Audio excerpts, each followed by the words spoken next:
morning, so I'm off on another tour today. I'm going to the wine region of Georgia, which I'm very much looking forward to. They love wine here. They love wine for breakfast, for lunch, for dinner, for just any reason. They also love giving tourists free wine, which is very nice. So yeah, I'm just walking to the meeting point now to meet my group, and then we will head off to some vineyards, I think. It's only 9 AM.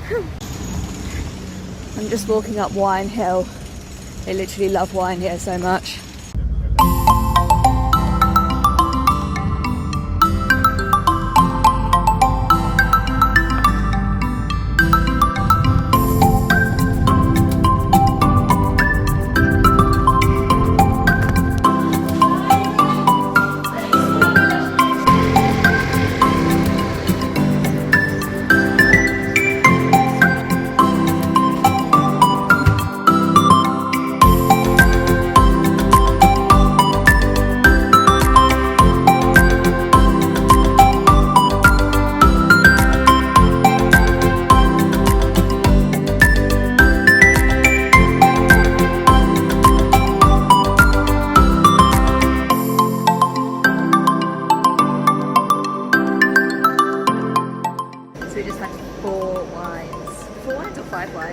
Four or five wines and a brandy. Apparently I'm not allowed to ask for small portions because I'm British. The wines were good, the brandy was very strong.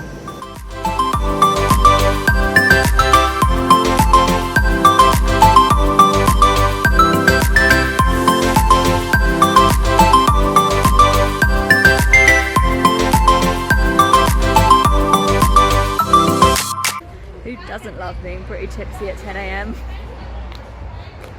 These wine tastings, like, they give you like a good portion of a glass every time, so you end up quite drunk.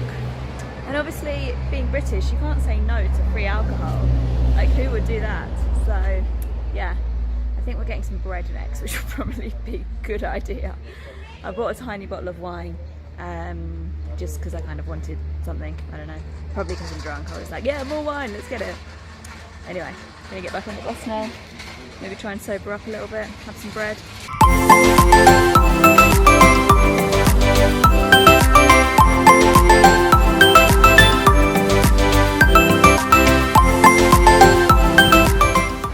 Literally, it's far too early for me to feel this tipsy. I blame the brandy.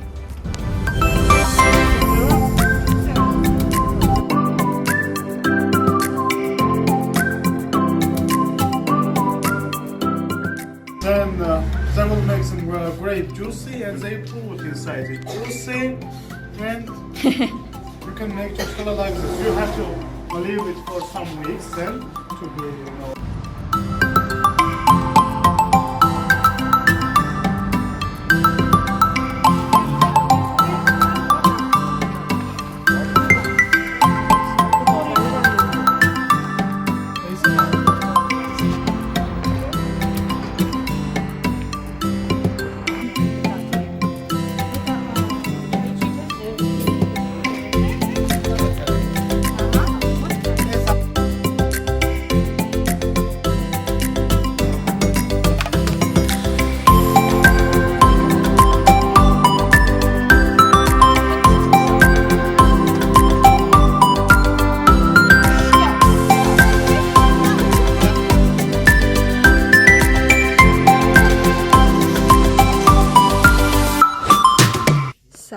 we are just at one of the most important monasteries and churches in the whole of Georgia.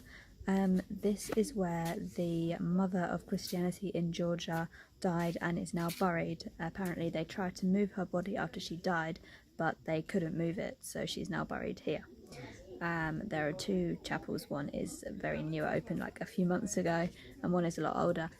I made a bit of an error. I completely forgot to bring my scarf, which would have been a good idea to have because they didn't have the scarves here. So I was allowed to go in as long as I tied my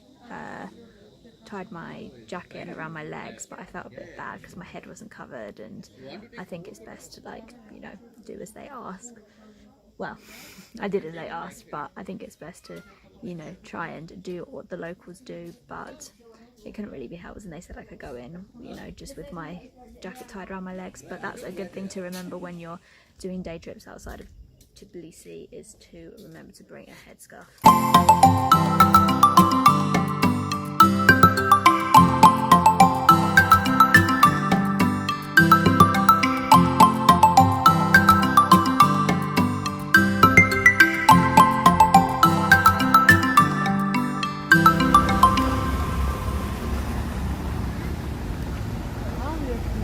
Okay, so we're now in Signagi, which is the city of love. Also was the city where wine was created, so yeah, go figure that one out. Just had a really nice lunch with a local family, and now we're walking to a wall, I think, like an old wall. So Signagi is one of the main tourist areas of Georgia, one of the main tourist cities, and the wall was used to protect it. I think it was, at one time, it was the second biggest after the Great Wall of China wall in the world, and Signagi means shelter in the Georgian language.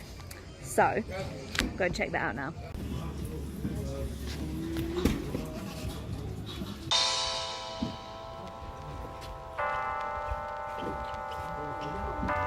Hello, pal.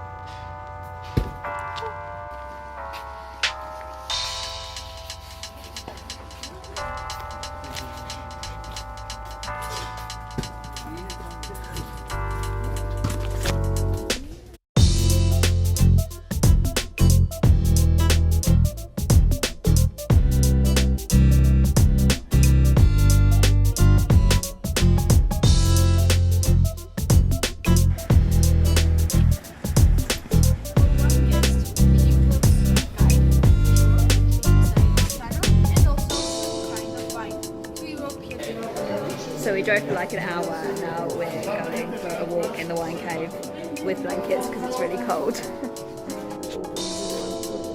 On those shelves are more than 26,000 bottles.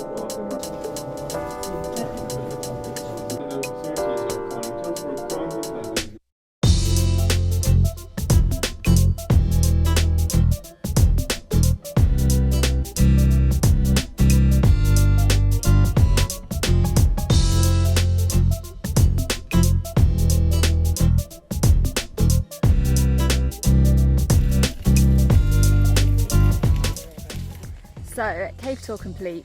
It was quite interesting. It's quite nice in there, like an actual like wine cellar.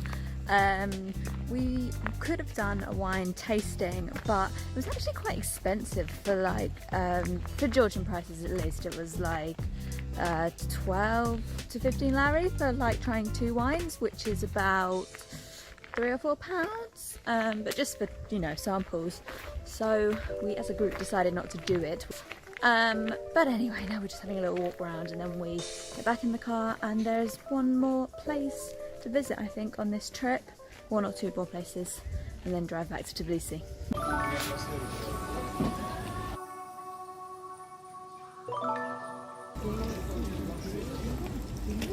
Okay, so just did a little bit more wine tasting. I now kind of feel drunk and hungover at the same time, which is always fun. And then we went on a tour of the winery and the cellar, which was really interesting actually. So I'll put in some clips here. I may have a purple mouth from all the wine. Buy white wine, which regularly we love to drink in Georgia when we have wedding or birthdays or something occasional days. You can feel taste like yellow dried fruits, bitter honey flavor, ceramic, walnut. This is a semi-sweet Georgian wine, and it's very sweet. Very sweet. Is that how you drink the wine in Georgia? Yeah, with one shot. It's really fast. 65%, 70%. It's really strong and really high alcoholic liquidities. Cha-cha, it's made from leftovers the grape, which was in the wine 4 months or 6 months, and that's why it's high alcoholic liquid. Cha-cha we love very much to drink 1 glass or 3 glasses maximum, not more. In winter when it's snow outside, yes, it makes warm. Thank you. You're welcome. Okay. Imagine that it's medicine. cashier and pays here. Tell them how many glasses you drink. Yes. I can't remember how many glasses I drank.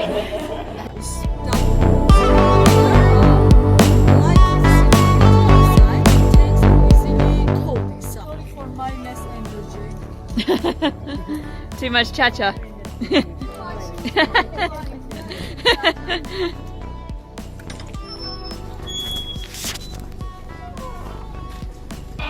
Oh, it's cold. It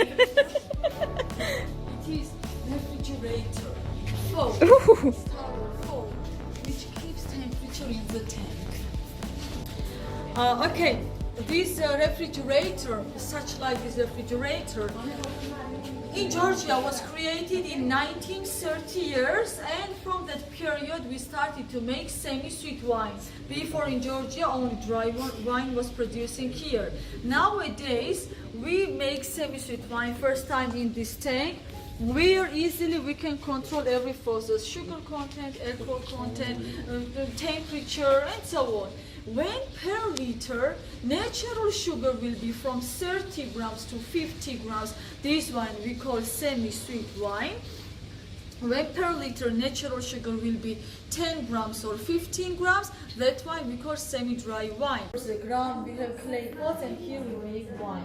In this part, we make white dry wine, which needs 6 months to be ready. In that last machine, we used to put the label on the bottle. And now it's time to go back to Tbilisi. I'm not sure how long it takes. I think the guide said just under 2 hours, which isn't too bad.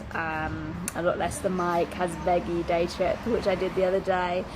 And I don't know, I'm kind of hungry again, so I might look at getting some food when I get back into Tbilisi. We shall see. I'll see what I'm feeling like when we get there and what time it is, and if I've sobered up by then.